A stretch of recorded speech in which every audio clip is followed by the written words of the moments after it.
Hey guys, this is my YouTube channel. Welcome back. Before we start, make sure you click on the subscribe button. Let's start.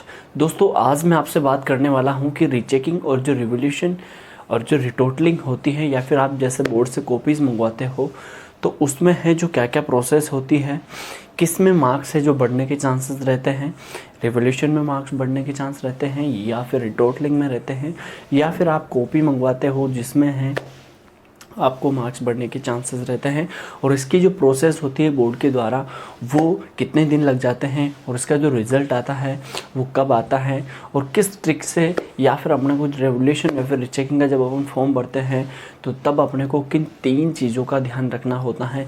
ये सारी की सारी details मैं आपको इस video के माध्यम से बताने वाला हूँ। दोस्तों सबसे पहले तो अगर आप ऐसी अपडेट्स पाने के लिए या फिर आप ऐसे अपडेट्स में इंटरेस्टेड हो तो चैनल को ज़रूर सब्सक्राइब कीजिएगा। और अगर आपका कोई प्रॉब्लम है रिवोल्यूशन या फिर रीचेकिंग से संबंधित, चाहे कोई सा भी बोर्ड हो ऑल इंडिया में, चाहे वो RBSE हो, CBSE हो, BSEH हो, ठीक है, कोई सा भी हो, हिमाचल प्रदेश बोर्ड हो, महाराष्ट्र बोर्ड हो, बिहार बोर्ड हो, UP बोर्ड हो, MP बोर्ड हो, एनी A to Z कोई सा भी बोर्ड हो, आपको रिवोल्यूशन या फिर रीचेकिंग में प्रॉब्लम है तो आप हैं जो सब्सक्राइब बटन दबा के उसके बाद नीचे कमेंट बॉक्स में आप अपनी प्रॉब्लम शेयर कर सकते हैं, और विद इन 15 मिनट्स के अंदर, आपको 15 मिनट के अंदर ही हमारी जो टीम है वो आपको है जो रिप्लाई दे देगी। दोस्तों वो भी एकदम अच्छी वाली सलाह आपको देगी, बिल्कुल अच्छे से सजेस्ट करेगी आपको। तो यहाँ पर सबसे पहले बात आती है कि रिवोल्यूशन क्या होता है। रिवोल्यूशन का मतलब वो होता है जैसे कि आपकी कॉपी में है कोई क्वेश्चन जो है कोई छूट गया है, जैसे आपने रिवोल्यूशन का फॉर्म के लिए अप्लाई किया, ठीक है, बोर्ड ने सभी की इसकी अलग अलग फीस डिवाइड कर रखी है अलग अलग राज्यों के अनुसार। तो यहाँ पर जैसा रिवोल्यूशन की अगर बात करें तो रिवोल्यूशन में जैसे अगर आपका कोई मार्क्स है वो जैसे मतलब कोई क्वेश्चन है वो छूट गया है, उसमें मार्क्स नहीं जोड़े गए हैं, तो उसमें है जो मार्क्स दिया जाएगा, मतलब आप हैं जो स्पेसिफाइड करके आपका जो क्वेश्चन नंबर है, जैसे कि आपको क्वेश्चन नंबर 3 या फिर क्वेश्चन नंबर 1 आपको चेक करवाना है, तो वो उसके अकॉर्डिंग ही आपका है जो रिवोल्यूशन का फॉर्म फिल किया जाता है, और उसके अकॉर्डिंग आपकी जो रिवोल्यूशन की जो फॉर्म होती है उसकी प्रोसेस आपकी कॉपी में अप्लाई होती है। जैसे कि आपने क्वेश्चन नंबर 18 रीचेक करने के लिए रिवोल्यूशन करवाने के लिए दिया तो आपका क्वेश्चन नंबर 18 ही केवल चेक होगा। अलग अलग क्वेश्चंस के हिसाब से इसकी अलग अलग फीस डिवाइड होती है दोस्तों, ठीक है। इससे संबंधित कमेंट हो तो आप नीचे कर दीजिएगा सब्सक्राइब बटन दबा के। उसके बाद बात आती है रीचेकिंग की। रीचेकिंग में आपकी कॉपी में वो होता है कि जैसे मान लो आपकी कॉपी है जो उसमें पूरी की पूरी दोबारा रीचेक होगी, जैसे कि आपको कोई क्वेश्चन आपका है या फिर कोई आंसर जो आपका आंसर सीट में है वो अगर आपका है वहाँ पर चेक हो रहा है लेकिन मार्क्स नहीं दिए गए हैं, या फिर है जो कोई क्वेश्चन चेक ही नहीं हो रहा है, ठीक है, तो वो सारी की सारी जो डिटेल्स होती है रीचेक, मतलब उसको दोबारा पुनः चेक किया जाता है आपकी कॉपी को। दोस्तों ये होती है रीचेकिंग। अब यहाँ पर बात आती है रिटोटलिंग। रिटोटलिंग में क्या होता है, रिटोटलिंग में ये होता है जब आप रिटोटलिंग का फॉर्म भरते हो तो वहाँ पर आपको है जो आपके मार्क्स जो पहले से ऑलरेडी दिए गए हैं उनको है जो रिटोटल किया जाता है, दोबारा उनको गिना जाता है केवल। ये रिटोटलिंग होता है, एक प्रकार से आपके मार्क्स की दोबारा जो गणना होती है वो रिटोटलिंग होता है। उसके बाद है जो बात आ जाती है जैसे कि आपकी कॉपी आपको मंगवानी है, ठीक है, तो उसके लिए भी है जो आप अपनी कॉपी को घर पे मंगवा सकते हो आराम से, या फिर आप ऑनलाइन उसे देख सकते हो अपने मोबाइल फ़ोन पे ही। तो उसमें है जो आप फिर हैं जो उसके माध्यम से थोड़ा क्लेम कर सकते हो आपकी भाई ये क्वेश्चन एकदम एग्जैक्टली राइट है। जब आप अपनी कॉपी मंगवाओगे तो उनके ऊपर है जो थोड़ा सा डिप्रेशन आ जाता है, क्योंकि अगर वहाँ पर लड़के का अगर है जो क्वेश्चन सही रहता है, आंसर सही रहता है, तो वहाँ पर उसके पास एक प्रूफ हो जाता है कि मुझे है जो वाकई में गलत आंसर दिया गया है। लेकिन जो रिवोल्यूशन, रीचेकिंग और रिटोटलिंग है, इन सबसे ज़्यादा जो फीस लगती है वो कॉपी जेरोक्स मंगवाने में लगती है दोस्तों। अब आपको मैं लेकर आता हूँ कि मार्क्स किस में बढ़ने के चांसेस रहते हैं। मार्क्स बढ़ने का जो मैटर है वो मार्क्स इसी के तय या फिर इसी के अंडर में बढ़ते हैं। अगर आपको अपनी कॉपी में प्रॉब्लम है, सबसे पहली बात तो प्रॉब्लम होना चाहिए कि आपके मार्क्स नहीं बढ़े, ठीक है। उसके बाद है जो आपको उस सब्जेक्ट में कॉन्फिडेंस होना चाहिए कि आपको है जो उस सब्जेक्ट में जो है कॉन्फिडेंस है या नहीं, या फिर जो आपका जो आंसर था वो आंसर सीट जो थी आपकी वो कैसी थी दोस्तों, इससे संबंधित है ये।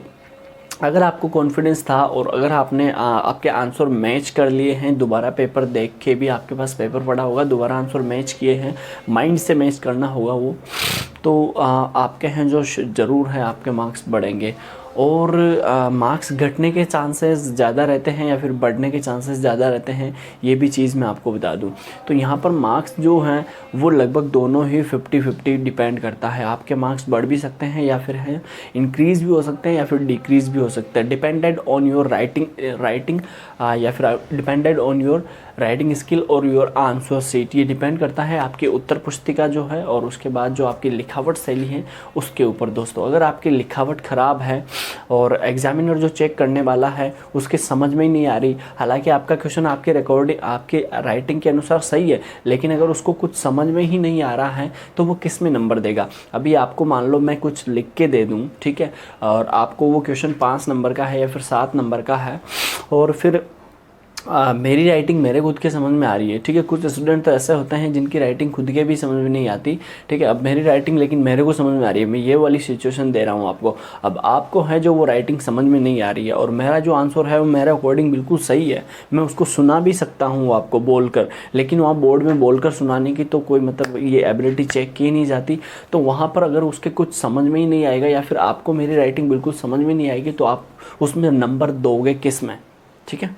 और एक बात आती है कि नंबर है जो अगर कोई बच्चा है जैसे कि उसको है जो उसकी पूरी की पूरी कॉपी है जो ब्लैंक है, खाली है, उसने कोई से भी क्वेश्चंस का आंसर नहीं लिखा है, तो अगर बोर्ड उसको पास करना भी चाहे तो किस हिसाब से वो पास करेगा उसको, आप थोड़ा सोचिएगा इस बारे में।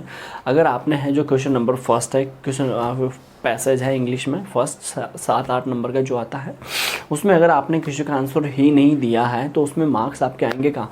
और लेकिन अगर आप उसमें ट्राइंग टू आंसर कर रहे हो, आप कोशिश कर रहे हो आंसर देने की और कुछ किया है आपने, तो वहाँ पर वो 7 में से ज़्यादा आपको 1 नंबर तो ज़रूर दे सकता है दोस्तों। या फिर अगर आपने अच्छे से क्वेश्चन किया है तो 7 में से 7 भी आएगा। लेकिन जो क्वेश्चन नंबर फर्स्ट में जो विच मीन्स वाले जो सिमिलर वर्ड जो अपोजिट वर्ड आते हैं, तो वहाँ पर हैं जो सारे के सारे स्टूडेंट्स हैं वो कंफ्यूज हो जाते हैं। तो उसके बाद हमारी बात आ जाती है इसकी फ़ीस को लेकर। तो फीस जो है इसकी अलग अलग राज्यों में है, जो अलग अलग डिपार्टमेंट में अलग अलग रिवोल्यूशन, रीचेकिंग, रिटोटलिंग और उसके बाद जो है फोटोकॉपी, अलग अलग चार्जेस इसके लिए जाते हैं। और जो रिवोल्यूशन और रीचेकिंग की जो फॉर्म होते हैं, ये जैसे ही कोई सा भी बोर्ड हो ऑल इंडिया में, जैसे ही आपका रिजल्ट आता है उसी के या तो उस दिन से फिल होने लग जाते हैं या फिर उसके अगले दिन से ही फिल होने लग जाते हैं। और जबकि आरबीएससी का क्या है, आरबीएससी ने अभी जो साइंस के वाला था उनका ये क्या है, रिजल्ट आने के 10 दिन बाद तक है जो इसको फॉर्म फिल किया जाता है, ठीक है। आरबीएससी ने क्या किया इस बार है जो केवल 7 दिन किए ड्यूरिंग ये लॉकडाउन है कोविड-19 के रीजन से, इनकी वजह से। तो यहाँ पर लेकिन जो समय सीमा होती है वो 10 दिन की होती है। लेकिन अगर 10 दिन में भी आप अगर लेट हो जाते हो तो उसके बाद आपको 5 दिन और भी दिए जाते हैं, लेकिन जिनमें आपको 5 दिन में आपको लेट फीस आपको लगती है, उसमें थोड़ा सा चार्जेस आपको ज़्यादा लगता है दोस्तों। अब इसके बाद बात आ जाती है हमारे कि रिवोल्यूशन और रीचेकिंग करवाना बेस्ट रहेगा या फिर नहीं। तो ये डिपेंड करता है आपकी आंसर सीट, ये जो कि मैं आपको पहले बता चुका हूँ दोस्तों। अगर हमारी इन्फॉर्मेशन आपको अच्छी लगी और कुछ ऐसी ही इन्फॉर्मेशन आपको चाहिए तो आप हमारे चैनल को सब्सक्राइब करके बिल्कुल अपडेट रह सकते हैं। या फिर आपके कोई से भी यूनिवर्सिटी, कोई सा भी बोर्ड हो XYZ, अगर आपको उसमें है जो इन्फॉर्मेशन चाहिए या फिर आपकी प्रॉब्लम है तो हम हैं जो आप नीचे चैनल सब्सक्राइब कीजिएगा, उसके बाद कमेंट कीजिएगा, क्योंकि जो रिसेंट कमेंट्स होते हैं तो वहाँ पर हम रिसेंट सब्सक्राइबर भी देखते हैं। हाल ही में जिसने कमेंट किया और हाल ही में जिसने सब्सक्राइब किया, उसके बाद हैं जो हमारी जो प्रोसेस होते हैं वो अंडर रिव्यू में आपके जो आपका जो कमेंट रहेगा वो अंडर रिव्यू में रहेगा 7 मिनट के लिए। 7 मिनट के अंदर अंदर है जो आपका लगभग विदिन 15 मिनट के अंदर अंदर आपका आंसर है जो फिर आपका हमारा जो सजेशन है हमारी पूरी जस्ट इंग्लिश टीम का वो आपके सामने होगा दोस्तों। तो ज़रूर दबाइएगा subscribe button. Thank you so much. अगर आप दोबारा मुझे देखना चाहते हो तो ज़रूर दबाइएगा subscribe button. Thank you so much.